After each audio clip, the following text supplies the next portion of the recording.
शिरूर तालुक्यातील निखिल इचके यांच्या मृत्यू प्रकरणाला आता वेगळे वळण मिळताना दिसत आहे.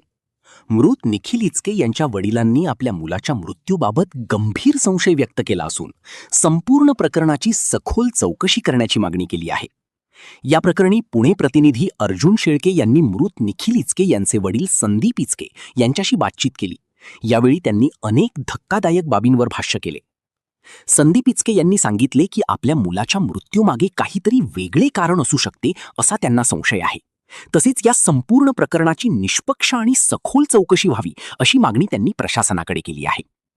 घटनेनंतर परिसरात विविध चर्चांना उधाण आले असून नागरिकांकडून देखील सत्य समोर आणण्याची मागणी होत आहे.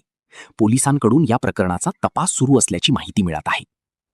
निखिल इचके यांच्या मृत्यूमागील नेमके कारण काय? हा अपघात आहे की काही वेगळा प्रकार? याचे उत्तर आता पोलीस तपासानंतरच स्पष्ट होणार आहे.